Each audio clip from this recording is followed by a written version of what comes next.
Nabi kata ketika mana, dengar tuan, ketika mana orang terakhir di atas kubur meninggalkan tanah perkuburan, ruh yang berada di bawah akan mendengar tapak kaki yang terakhir itu.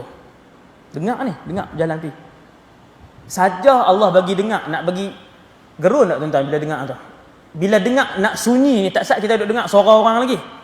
Wong itu sunyi. Kuih lama kuih sunyi kita seorang ni. Tu dia.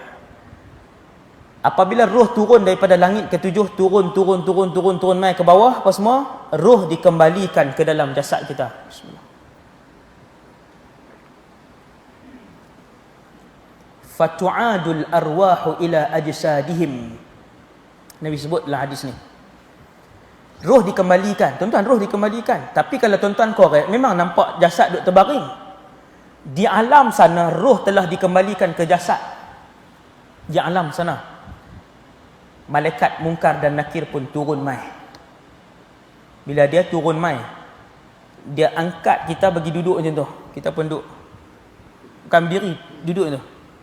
Kaki lentang, kita pun duduk macam tu. Maka bermulalah soal jawab yang soalan-soalannya ke semua orang telah pun tahu. Soalan pertama daripada malaikat, man rabbuka? Siapa Tuhan kamu? Maka orang yang membawa ruh yang baik akan jawab, Rabbi Allah, Tuhan aku ialah Allah. Dengan bahasa yang kita faham, jangan risau.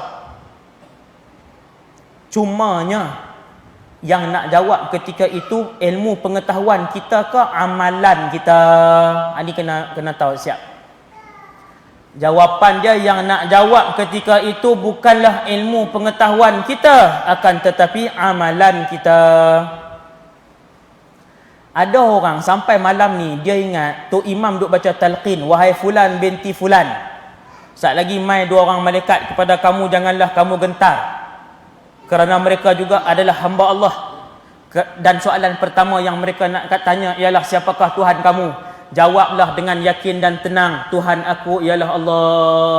Kita duk bahasa soalan dan jawapan tu, kita boleh sebut macam tu dalam kubur? Tidak sekali-kali. Yang nak jawab dalam kubur bukan ilmu kita, yang nak jawab ialah amalan kita. Sebab tu soalan bocor tu Nabi bagi tahu, semua orang tahu dah. Tapi kata Rasulullah, seandainya roh itu roh yang baik, yang jahat, roh yang jahat tak boleh jawab soalan tu, walaupun dia tahu semua soalan tu waktu dia hidup di dunia dulu. Tak boleh jawab. Tuan-tuan, lepas pada habis ditanya roh yang baik ni, dia boleh jawab semua jawapan, dia pun selamat, selesai. Malaikat pun lepas dia pun pi mula berjalan masuk dalam taman syurga. Pi jumpa siapa tuan-tuan? Jumpa semua orang yang ada dalam taman syurga tu. Ustaz, kalau jumpa orang kenal? Kalau jumpa orang kenal, menyembang. Tunggu lagi. Kata para ulama, mereka akan sembang tanya ni, hai dunia ni. Bila roh baru turun tu, roh tu baru turun, hak lama-lama pakat mai tanya, ni anak aku macam mana? Bini aku macam mana? Dan mereka tanya satu soalan. Fulan bin Fulan, Haji Fulan mati tak lagi? Mereka tanya. Roh hak baru masuk, dia kata, mati lama dah. Maka roh hak lama-lama tadi jawab, kami tak pernah tengok pun dia kot sini. Nampak tuan? Kot sini itu tang mana? Taman syurga. Apa roh lain jawab? Roh-roh lain di kalangan alim ulama jawab, roh Haji Fulan yang hampa tanya tadi, mati lama dah tapi kita tak nampak. Sebab dia roh yang jahat, maka Allah tempatkan dia di negeri yang satu lagi. Barzakh juga, tapi kan ada dua negeri. Allahu Akbar. Jangan tuan-tuan, jangan sampai macam tu. Jangan sampai kita mati tak jumpa mak ayah kita di sana. Jangan sampai kita mati tak berjumpa, anak-anak ni tak berjumpa. Maksudnya tempat berbeza. Tuan-tuan, roh yang jahat pula, tadi saya kata nak berhenti lah 9.15 kan. 2 minit lagi, subsidi. Tu tak cerita azab dalam alam kubur ni tuan-tuan. Saya pun tak larat. 2 minit lagi. Kemudian pagi esok ada kuliah subuh pula. Di mana tahu? Surau Surau mata air. InsyaAllah di sana esok. Tuan-tuan, roh yang jahat ni, roh yang mati dengan cara tak elok, malaikat maut mai. Nabi kata sudul wujuh, wajah-wajah yang hitam, gelap tuan-tuan. Kita tengok benda besar lepas tu gelap. Macam mana tuan-tuan? Bukan dia seorang pula tu, main ramai pula, semua muka macam tu. Bila dia nak ambil nyawa, ni duk terlentang macam ni. Bila dia nak ambil nyawa, ruh yang tak pernah teringat Allah. Lala ni duk hidup, dia pergi kerja, keluar pagi, balik malam, seminit tak pernah teringat Allah Azza wa Jalla. Dia tak pernah teringat. Quran daripada tahun lepas tak pernah baca, sampai tahun ni bulan 5 tak pernah sentuh pun Quran, dia tak berasa apa. Mai semayang Jumaat, sekupang dia tak pernah bagi, tak pernah sedekah, tak berasa apa. Semayang sunat daripada Ramadan tahun lepas, puasa sunat sampai nak masuk Ramadan dah lagi 3 minggu, tak pernah puasa. Tuan-tuan, roh macam ni kalau mati, bila malaikat main, dia lari pusing keliling satu badan ni. Popak. Sebab tu malaikat maut rentak nyawa tu keluar. Rentak. Bila rentak keluar, yang tu yang double sakit tu. Double sakit. Bila rentak keluar, Nabi kata sopangan duri yang duduk dalam bulu binatang, dan bulu tu pula basah, dia nak keluar tu, arah belawan tu, terrentak sekali dengan kulit ni, waktu keluar tu. Macam itulah roh yang tak pernah rindu Allah, bila nak keluar cukup sakit punya. Tuan-tuan, bila dah keluar pula, malaikat maut bawa mai bau yang busuk daripada neraka, lepas tu dengan kafan daripada neraka. Hadis tuan-tuan, hadis kafan daripada neraka, bau busuk daripada neraka.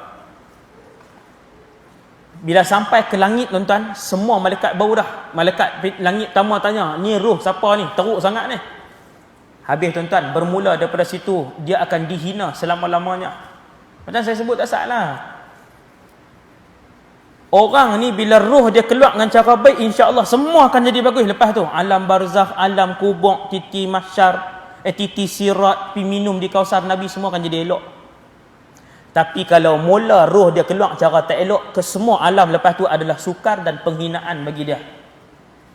Tuan-tuan, percaya tak percaya, malaikat maut pun bawa roh dia yang busuk tak sat, boh dengan kafan neraka apa, bawa naik sampai langit pertama. Malaikat maut kata, aku nak bawa roh ni yang busuk ni.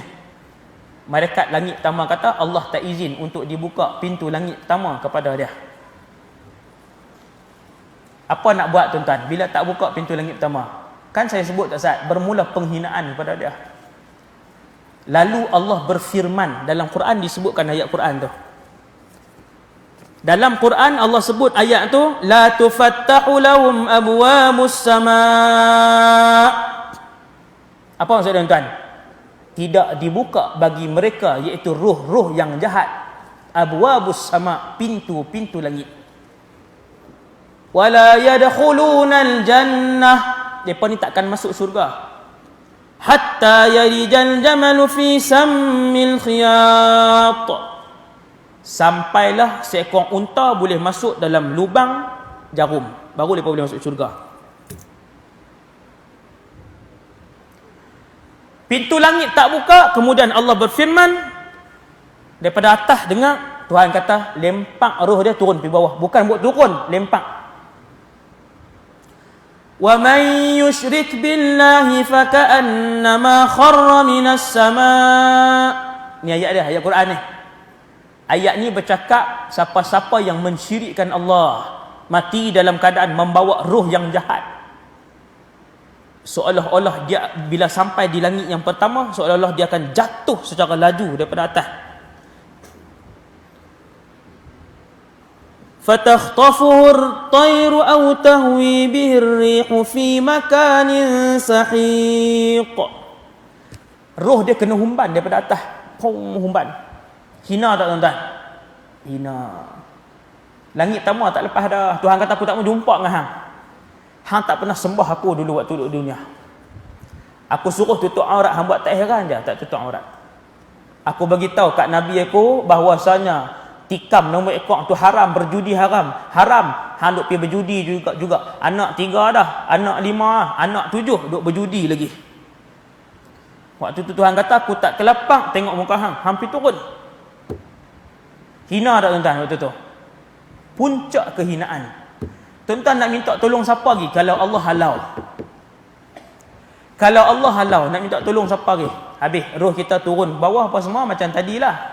Malaikat Munkar dan Nakir pun mai dengan mata dia yang biru. Disebutkan dalam satu hadis, kedua-duanya mata dia biru. Ngeri lah tuan-tuan. Ainahu ainani azraqan. Dengan 2 mata yang biru. Bila malaikat tanya, man rabbuka, siapa Tuhan kamu? Tuan-tuan tak apa Nabi kata? Orang tu akan jawab, la adri, tak tahu. Maka kata Rasulullah, di tangan mereka ada satu penukul, yang penukul itu daripada besi, kalau diletakkan pada penghujung gunung akan berhancur, kecailah gunung itu. Bila tanya, siapa Tuhan kamu? Dia nganga. Ni hadis sahih Bukhari. Nabi sebut, dia nganga, dia kata la adri. Malaikat pun hempak. Kalau hempak gunung pun hancur, hempak badan dia. Mula daripada saat tu dia akan disiksa sampai bila tuan-tuan? Sampai kiamat. Tak berhenti, seminit pun tak berhenti. Sekadar tu dulu insya-Allah ceramah pada malam ni. Saya suka berhenti mengejut itu, break terus.